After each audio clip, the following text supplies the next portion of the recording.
Good evening, everybody. Well, thank you, subscriber, for the wonderful news. So let's see, it's story time. Once upon a time, there was the Patriot Act. The Patriot Act came into existence after September 11. I'm thinking that there were domestic terrorists and terrorists from overseas that were attacking the World Trade Center, and we had to be on the lookout, so we developed this Unpatriot Act to target American citizens. And then we had what was called the FISA, Foreign Intelligence Surveillance Act of 1978. Yes, 1978. And everybody thought, oh, it was so wonderful because now we can catch all those foreigners that are warring against us. Although that never happened, right? Just never happened. Just like all those 800,000 children that go missing each year that nobody's looking for. But just remember, folks, shh, it's a big secret. It's a secret. But anyway, so once upon a time we had the FISA, Foreign Intelligence Surveillance Act.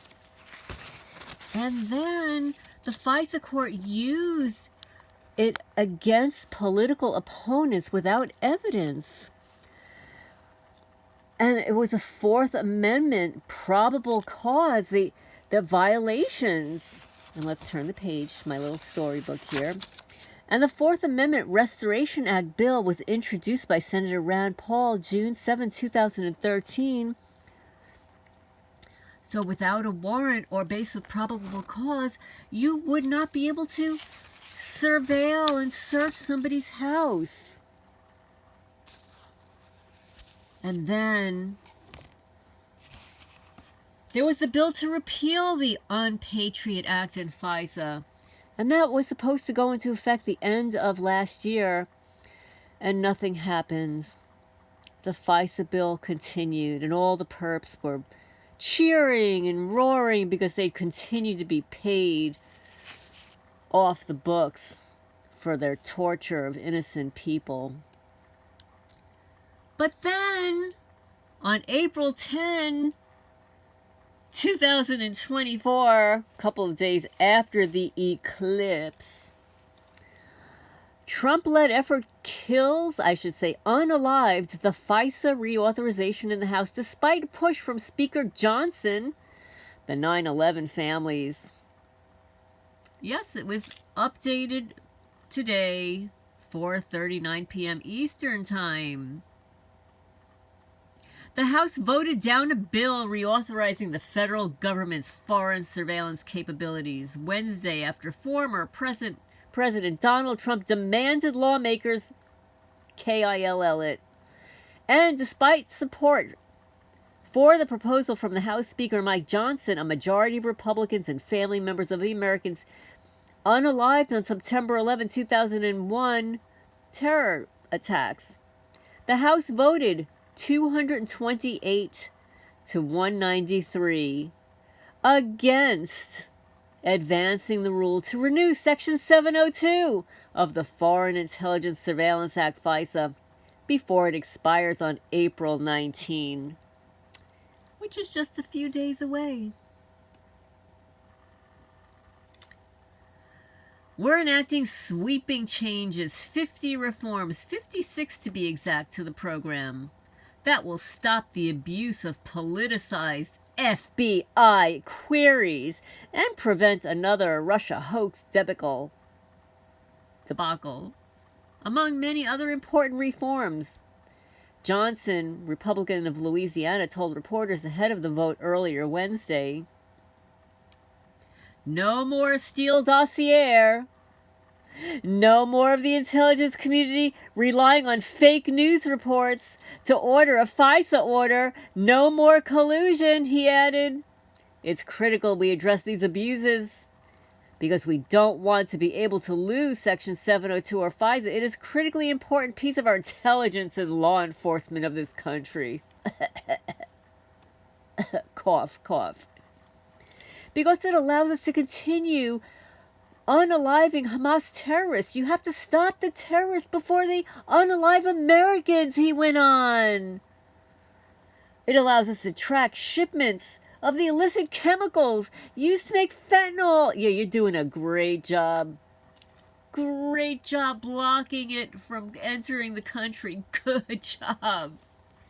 It allows us to protect U.S. warships from attacks by Houthi rebels. Oh, yeah. What about that bridge that collapsed in Baltimore? I don't know. It allows us to stop China from stealing American intellectual property. Oh, yeah. TikTok actually is in Singapore, by the way. It's in Singapore, not China.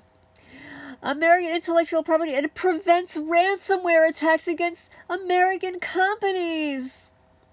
Barf, barf. The 9/11 Families United group also wrote a letter to Johnson Tuesday that strongly urged him to reauthorize the intelligence capability, warning that letting it sunset would be detrimental to American national security and would put Americans at risk of the new terrorist attacks, you know, like the ones from all the women over 65, 60 and 65, all the women on the list, the 70% of women on the list. All those women terrorists, according to a copy of their letter obtained by the Post. I'm not saying you guys aren't on the list. I know all you guys are, but it's 70%, 73% are women.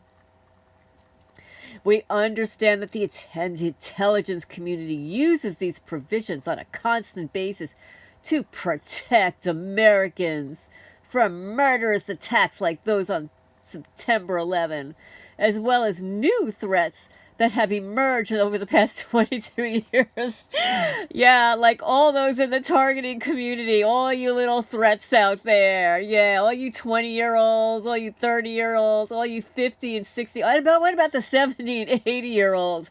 And what about those wonderful whistleblowers out there? Yeah, it's a threat. Oh, right. I told you that the Manalapan Police Department labeled me a terror threat for walking on my driveway. Yeah. Well, I'm sorry, little weenie boys. You won't get away with it much longer. So the amendment to end the warrantless queries of U.S. data pressed the House Judiciary Committee in a bipartisan bill last December, with 35 members voting in support and only 2 opposing it, which drove me nuts. In a needed boost to their efforts, Trump took to the Truth Social on Wednesday morning and roared, "Unalive FISA! It was illegally used against me and many others. They spied on my campaign." The House moved forward with the procedure vote on Wednesday on the FISA reform bill, with the final passage tentatively stated for Thursday. "Unalive FISA! It was illegally used against me and many others. They spied on my campaign." However, the measure was included in a rule vote with 3 other bills.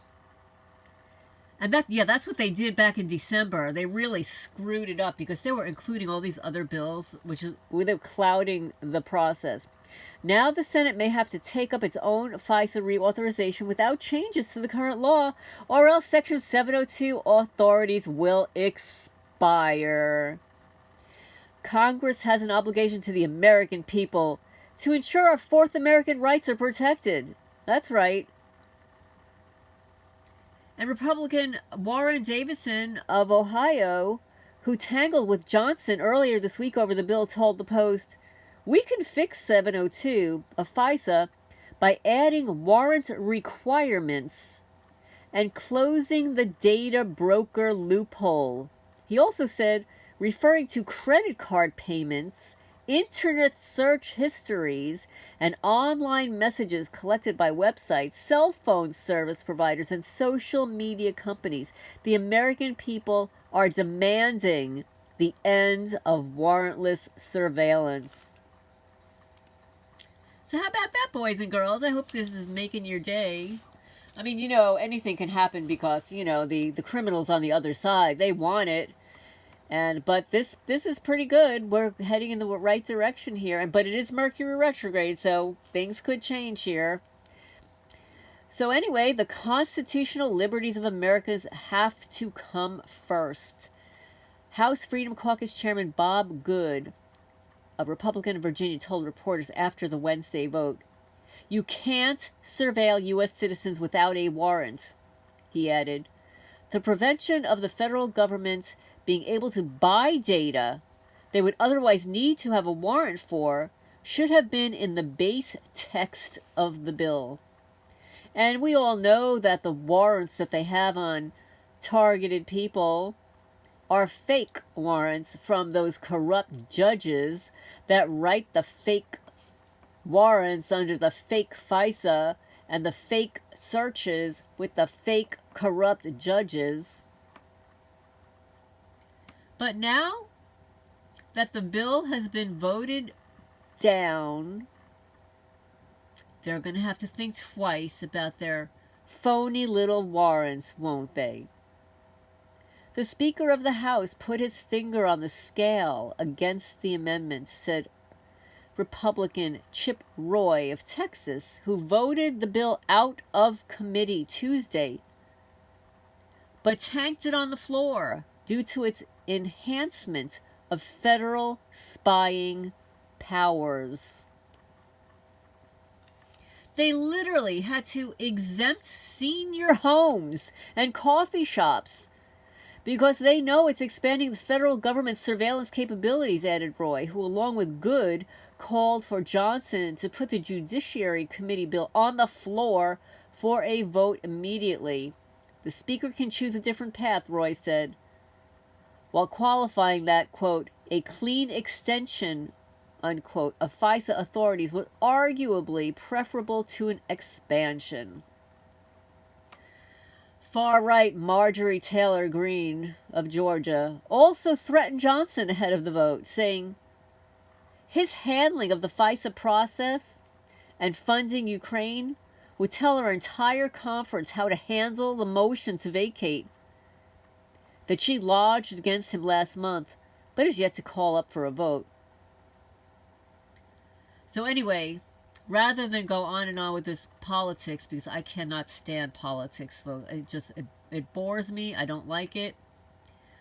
But they're saying here that they abused FISA. A Green voted in favor of the FISA reauthorization, and other conservative lawmakers who voted against it did not entertain the notion of vacating Johnson's speakership when asked by reporters. Still, lawmakers and the privacy-minded groups slammed the measure as a one-sided piece of legislation that benefited the U.S. intelligence community and even members of Congress, while ignoring the privacy concerns of American citizens. That's right. Shame on you, favorite Bureau of Investigation. The failure of the rule is the result of the intelligence community's approach to crafting one-sided legislation and calling it a compromise. Gene Scher, general counsel for the Project for the Privacy and Surveillance Accountability, told the Post, "Perhaps this latest turn of events will convince the intelligence community to actually compromise. We could protect both our civil liberties and our homelands." So anyway, I'm going to end on that note, men and women, boys and girls. There was another article that was sent to me from the New York Times, but unfortunately I can't read it because I have to have an account, and I can't get into it.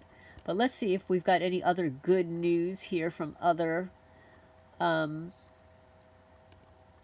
people reporting on this.